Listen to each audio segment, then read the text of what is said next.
It was only 4 short years ago that I stepped foot into my first classroom as a teacher, which I quickly learned what I thought I knew was no longer applicable. I always knew that I wanted to be a teacher, though. But as many would know, teachers are the worst advocates for the educational profession in recruitment. Therefore, I set my eyes on an alternative path. Many years later of life, family, and odd jobs, I decided I needed to fulfill my educational responsibilities and finish my bachelor's degree. As I got older, having unfinished business started to really weigh me down, as well as hinder any opportunities I might earn, which is why I went back to school. I graduated at 37 years old. I had my whole family present with me as I walked across the ramp to receive my diploma and to hear my name read through the loudspeaker. That moment transcended me to believe I can do hard things, and I was the only one holding myself back from success. That was goal 1. Goal 2 quickly happened about 8 weeks later, allowing me to set foot into my first classroom. I became a teacher because I wanted to give back, create an impact in the lives ahead of me from the classroom, but also those who were coming up behind me. I wanted to be a testimony for students to see that just because your circumstances are hard does not mean that you can't overcome them. Growing up, I was on an individualized education plan, IEP. I attended therapies, countless study halls to help me learn and understand.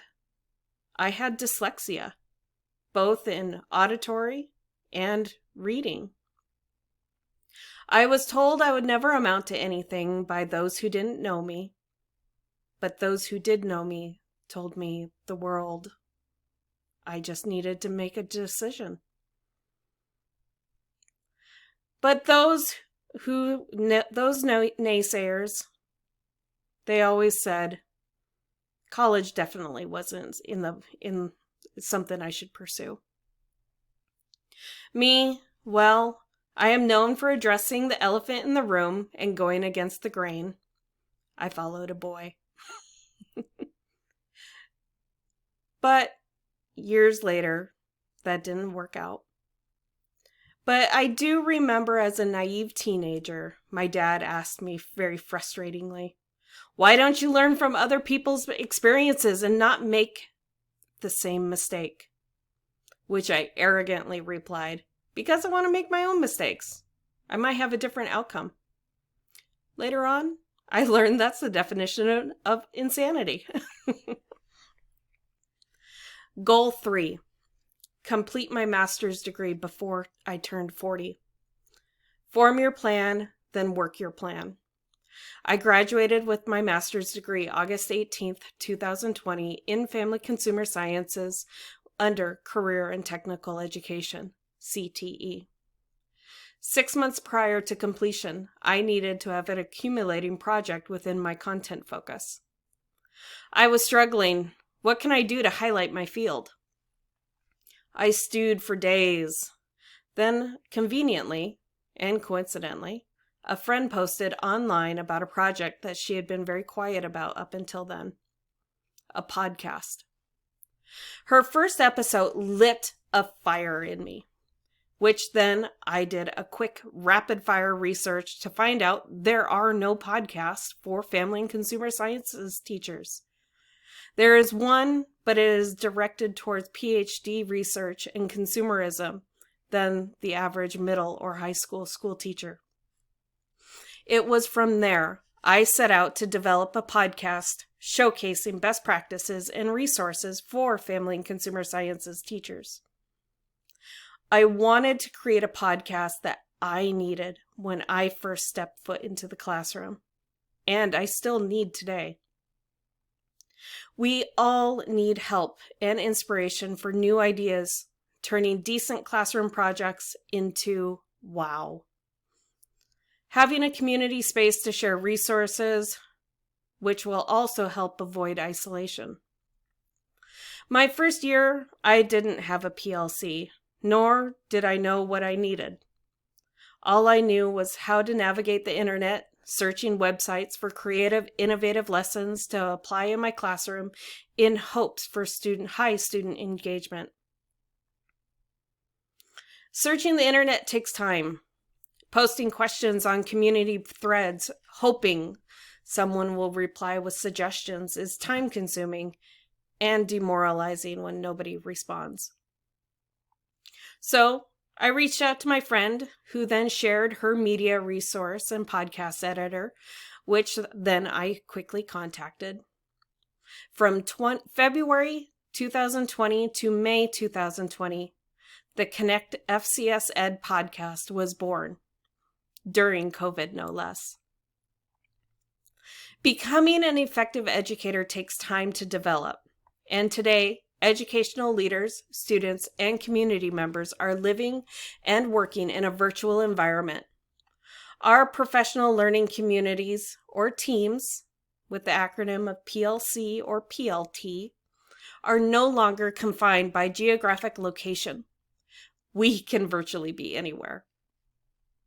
By creating accessible PLCs, we are networking communities of people together who can offer different perspectives, ideas, and solutions that we may not always have access to through in-person connections.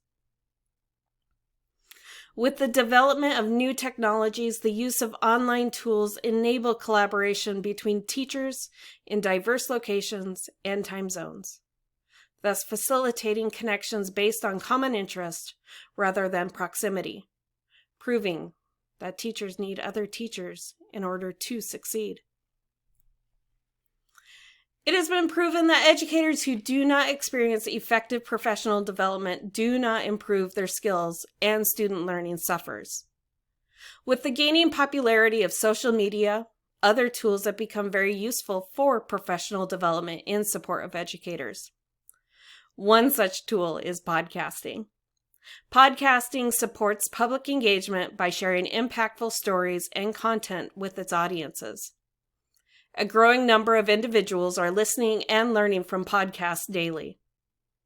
The wealth of information shared on video and audio podcasts and webinars allow listeners to learn about resources, ideas, and information to enhance teaching pedagogy and network communities together in recruitment for new educators and retainment for current professionals.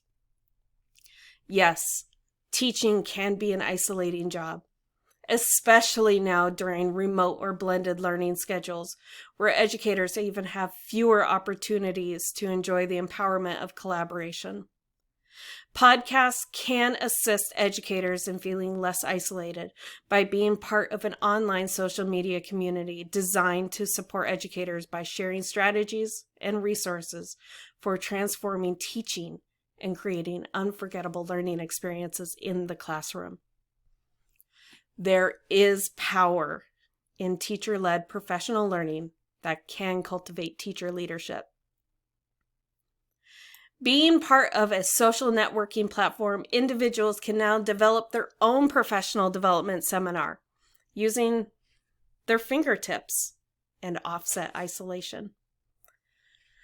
The power of teacher-led professional learning to cultivate teacher leadership is growing online due to social and collaborative learning opportunities for teachers to integrate their learning practices. No, social media will never replace strong face-to-face professional development. But podcasts have become a creditable source of information highlighting best practices and innovative thinking about instruction. One of many benefits for podcasts is conferences. Conferences cost money, travel, time away from the classroom for teachers and their families. Podcasts are a great way to broaden one's knowledge base while on the go. Any educators searching for pedagogical enrichments can easily fit a burst of learning into their busy schedules, all while being exposed to various topics such as strategies and activities that are developmental and have a focus on content and curriculum which are relevant to educators, all while folding laundry, grocery shopping, and/or driving. Podcasts are a means to support, supplement, and enhance, not replace the traditional in-person lectures or keynote speakers for professional development conferences and workshops. Podcasts are capable of empowering teacher-led professional learning to cultivate teacher leadership. Clearly, podcasts are a tool and not a substitute for other methods of learning.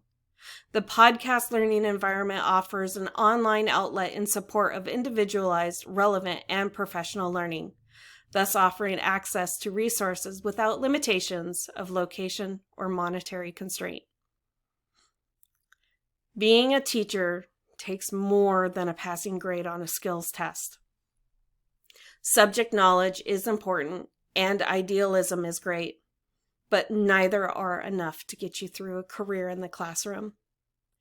Being a good teacher means reflecting on your methods and practice.